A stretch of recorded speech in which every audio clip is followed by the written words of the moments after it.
Hello students, आज हम पढ़ेंगे नेक्स्ट टॉपिक। अपना सरल स्थायी ऊतक हो गया था। अगला हम पढ़ेंगे कॉम्प्लेक्स परमानेंट टिश्यू। तो इसको बोलेंगे जटिल स्थायी ऊतक। जटिल स्थायी ऊतक।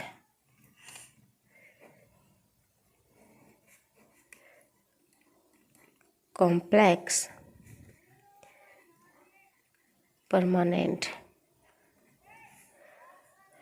टिश्यू। इसको दो कैटेगरी में डिवाइड किया गया है जटिल स्थायी ऊतक को। तो हम इस प्रकार लिखेंगे, मतलब दो पार्ट में इसको डिवाइड किया गया है। तो पहला है जाइलम और दूसरा है फ्लोएम। जाइलम को हिंदी में दारू ऊतक कहते हैं और फ्लोएम को फोस्वा।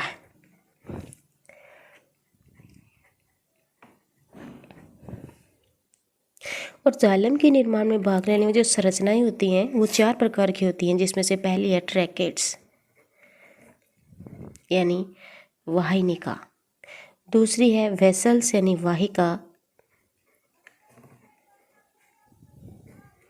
और तीसरी है जाइलम फाइबर यानी जाइलम रेशे।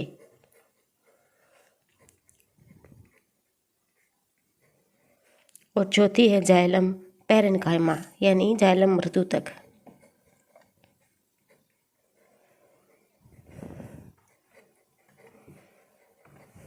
उसी प्रकार फ्लोएम यानी पोस्वा ऊतक को भी 4 इसमें डिवाइड किया गया है। 4 जो संरचनाएं हैं जो फ्लोएम के निर्माण में भाग लेती हैं, जिसको कहते हैं सीव सेल्स, जो कि एंजियोस्पर्म में वेल डेवलप होती हैं।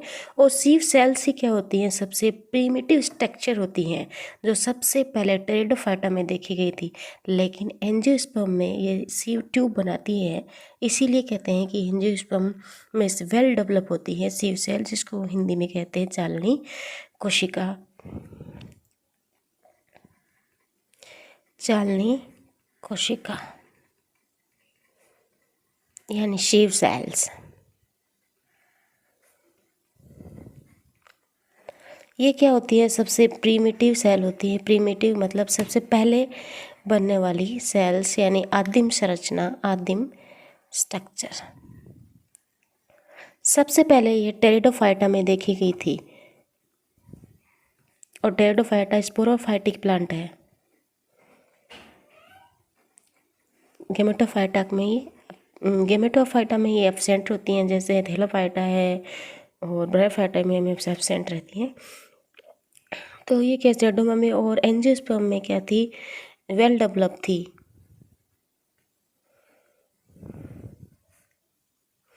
एंजियोस्पर्म में सीव ट्यूब का निर्माण करती हैं।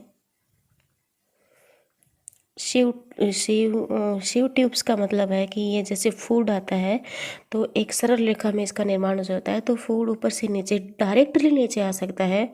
और जो ये एंजियोस्पर्म का स्ट्रक्चर है, तो एंजियोस्पर्म में क्या होता है, फ्लोएम से बनने वाला जो फूड है वो चालनी कोशिकाएं होती हैं। सीव सेल्स में जैसे एक लेयर बन जाती है, स्ट्रेट सी सरल रेखा बन जाती है, सरल रेखी होती है।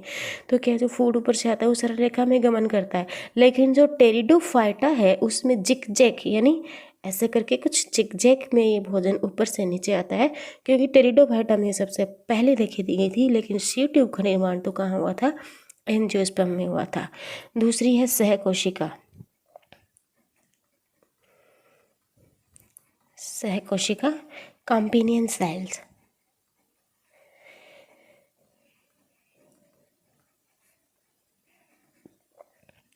तीसरी है फ्लोएम फाइबर।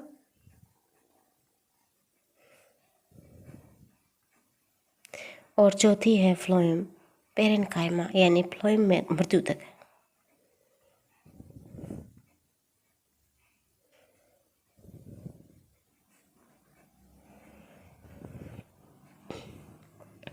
ठीक है। तो जाइलम के निर्माण में भी 4 संरचनाएं भाग लगती हैं, जैसे ट्रैकेट, वेसल, जाइलम फाइबर और जाइलम पैरेन्काइमा। वैसे ही फ्लोएम के निर्माण में 4 कोशिकाएं भाग लेती हैं, जैसे चालनी कोशिकाएं। इनमें चालनी कोशिका में केंद्र एब्सेंट रहता है, सह कोशिका, फ्लोएम और फ्लोएम पैरेन्काइमा। एक होता है, इस ऊतक की जो सेल होती हैं विषमांगी प्रकार की होती हैं। जैसे जाइलम है, इसकी जो सेल्स होती हैं वो विषमांगी प्रकार की होती हैं। और क्या कहते हैं, स्पोरोफाइटिक में पाए जाते हैं। गेमेटोफाइटिक प्लांट में एब्सेंट जैसे थैलोफाइटा, ब्रायोफाइटा, जाइलम फ्लाइवा दोनों का ही निर्माण कैम्पेनियंस से होता है, कैम्बियम से होता है, सॉरी कैम्पेनियन से कैम्बियम। और कैम्बियम है वेस्कुलर कैम्बियम, वो सेकेंडरी ग्रोथ के दौरान बनती है। जैसे सेकेंडरी जाइलम और सेकेंडरी फ्लोएम का निर्माण होता है, उसी से क्या है बनता है, कास्ट का फॉर्मेशन होता है। जैसे सेकेंडरी जाइलम से किसका निर्माण होता है, कास्ट का, और सेकेंडरी फ्लोएम से निर्माण होता है बास्ट का। तो एक फर्स्ट ग्रेड में क्वेश्चन आया था कि सेकेंडरी जाइलम कास्ट का निर्माण किससे होता है, तो आंसर आ जाएगा कि इस कास्ट का निर्माण सेकेंडरी ग्रोथ के दौरान वेस्कुलर कैम्बियम के सेकेंडरी जाइलम से होता है। ठीक है, तो इसके कुछ कैरेक्टर लिख देते हैं। जैसे इस ऊतक की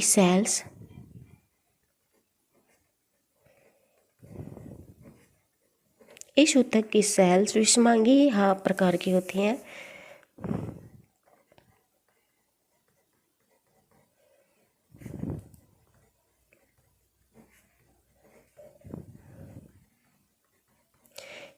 यह केवल स्पोरोफाइटिक में पाया जाता है।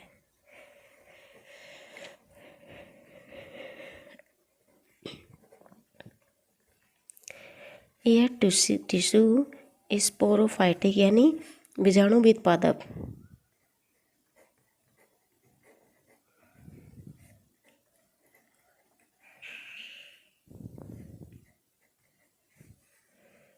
स्पोरोफाइटिक प्लांट कौन से होते हैं, टेरिडोफाइटा, जिम्नोस्पर्म और एंजियोस्पर्म। गेमेटोफाइटिक प्लांट में एब्सेंट होते हैं, जैसे थैलोफाइटा है, ब्रायोफाइटा है।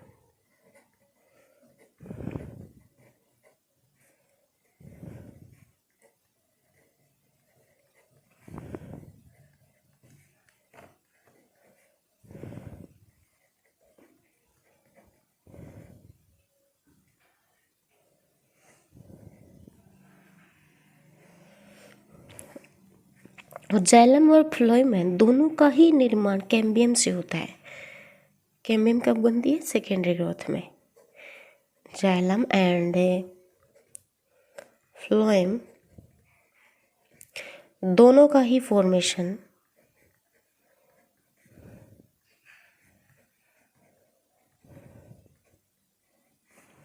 कैम्बियम से होता है।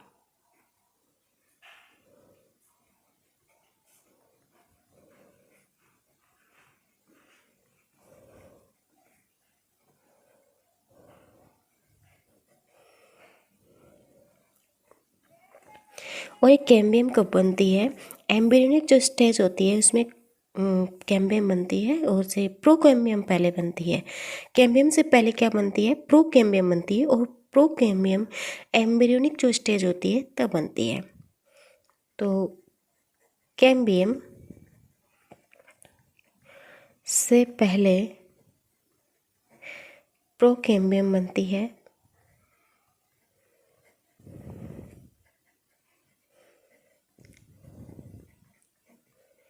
और प्रोकैम्बियम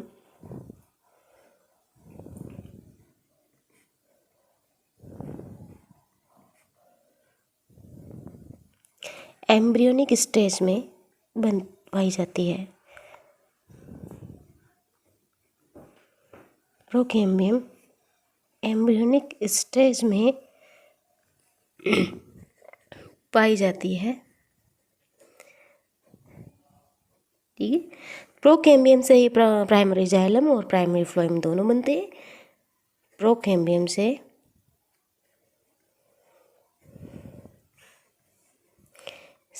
प्राइमरी जाइलम और प्राइमरी फ्लोएम बनते हैं। Primary xylem and primary phloem बनते हैं।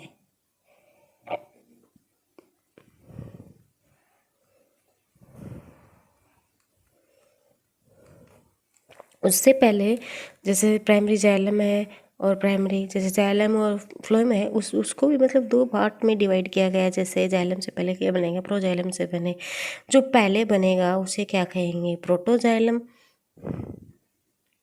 और जो बाद में बनेगा उसे कहेंगे मेटाजाइलम। उसी प्रकार फ्लोएम में भी जो पहले बनेगा उसे कहेंगे प्रोटोफ्लोएम,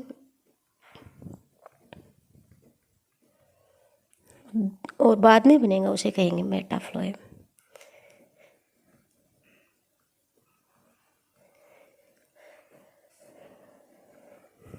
वेस्कुलर कैम्बियम यानी 7 अदा सेकेंडरी ग्रोथ के दौरान बनती है। जो वेस्कुलर कैम्बियम है वो लिख लेते हैं, ये पता बोल तो दिया मैंने। वेस्कुलर कैम्बियम सेकेंडरी ग्रोथ के दौरान बनती है।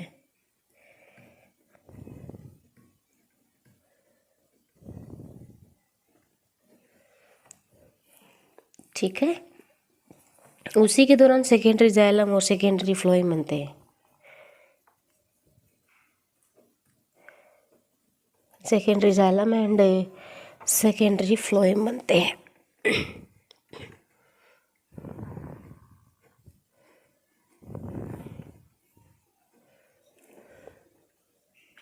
वेस्कुलर कैम्बियम 2 प्रकार के कैम्बियम से मिलकर बनते हैं।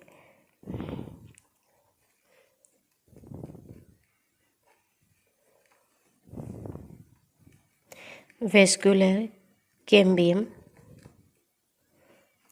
2 प्रकार के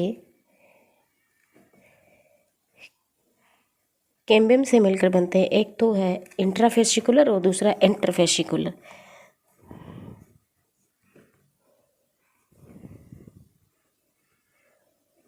और दूसरा है इंटरफेसिकुलर।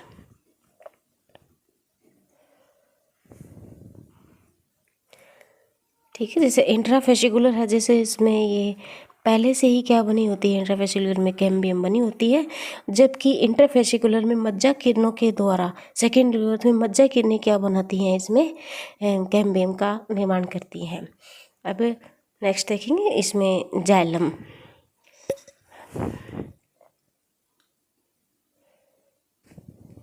देखते हैं जाइलम। जाइलम यानी दारोतक, बाद में देखें। एक एक टिश्यू को हम एक एक बार देख लेते हैं। जाइलम उत्तक।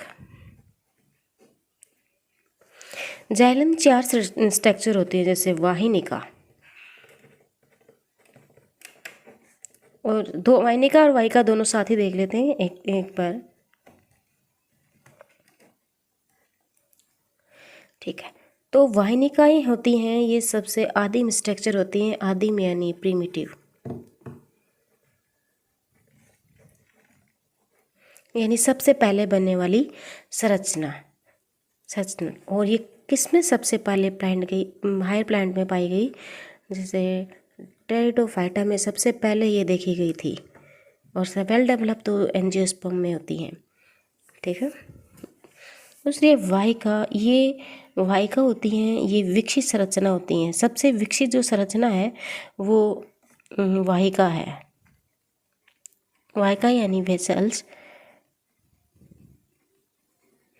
मतलब जब से आदिम या प्रीमिटिव सबसे पुरानी या सबसे पहले संरचना बनी थी वो थी वाहिनिका, और सबसे विकसित जो संरचना है वो है वाहिका। तो ये जो स्ट्रक्चर है ये एंजियोस्पर्म, एंजियोस्पर्म तो सबसे डेवलप प्लांट है, एंजियोस्पर्म में पाई जाती है।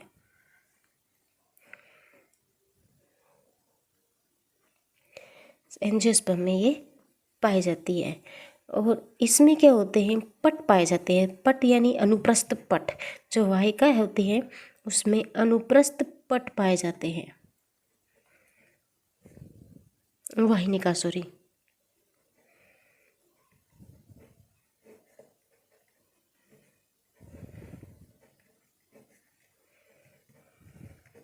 इसमें अनुप्रस्थ पट नहीं पाए जाते। ये खोखली स्ट्रक्चर होती है, जैसे ये एक पाइप लाइक स्ट्रक्चर है, जैसे मैं बना देती हूँ। ये ऐसे स्ट्रक्चर है जैसे पाइप जैसी, अंदर से खोखली होती है, इसमें कोई पट नहीं बनते। और ये जो संरचना है, जैसे ये पाइप जैसी स्ट्रक्चर है, और इसमें ऐसे करके पाइप मतलब पट बन जाते हैं। ठीक है, तो ये ट्रांसवर्स सेप्टा, इन पटों को क्या कहते हैं, ट्रांसवर्स सेप्टा कहते हैं।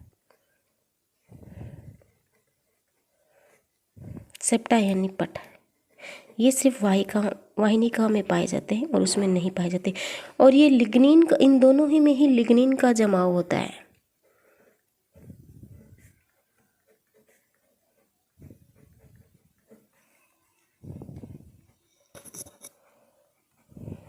जमा होने के कारण जहाँ देखो देखो सेल्स है उसके बाहर की और जैसे जो बनती है मतलब लिग्निन का जमा होता है, लेकिन जहाँ नहीं होता वहाँ क्या बन जाते हैं ये सेप्टा बन जाते हैं। तो इसमें चारों तरफ होता है, इसमें नहीं होता।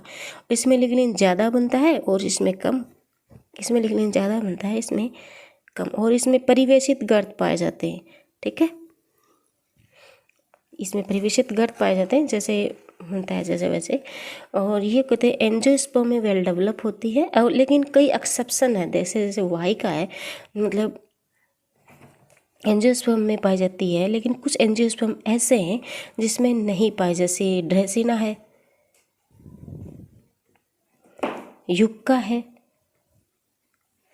ड्राइनेस है और डेजिनेरिया है।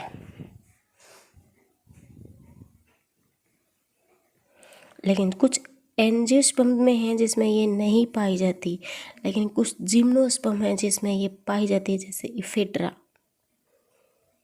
इफेड्रा राजस्थान में पाए जाने वाला प्राकृतिक आवास में पाए जाने वाला प्लांट है। और दूसरा है नीटम,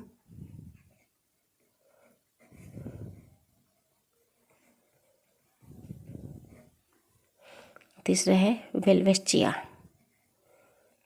वेलवेस्चिया। तो ये होते हैं जिम्नोस्पर्म। एक्सेप्शन है कि इसमें ये पाए जाते हैं, इसमें नहीं पाए जाते, ठीक है। तो ये राजस्थान में पाए जाने वाला क्या है, एक प्राकृतिक आवास में पाए जाने वाला प्लांट है, जिससे एक एफेड्रिन नाम का पदार्थ पाया जाता है, जो क्या करता है, जो खिलाड़ी होते हैं उसमें एनर्जी लेने के लिए लोग लेते हैं। और अस्थमा में भी एफेड्रिन का यूज किया जाता है। और जो वाहिनिका है और वाहिका है, दोनों को जो मिला के स्ट्रक्चर बनती है, दोनों को मिलाकर हाइड्रोसोम कहते हैं। वाहिनिका और वाहिका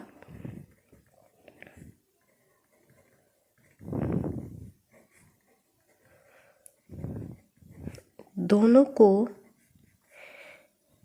हाइड्रोम कहते हैं, हेड्रोम कहते हैं, हेड्रोम कहते हैं, ठीक है। तो ये क्या होती है, मुख्य जल संयोनी संरचना होती है हेड्रोम, मुख्य जल संवहनी स्ट्रक्चर होती है। और ये क्वेश्चन में जैसे ये जैसे है क्या, जल में रसारोहण के काम आते हैं। जैसे पादप में जल को नीचे से ऊपर लाने का जो कार्य किया जाता है वो हेड्रोम्स के द्वारा किया जाता है।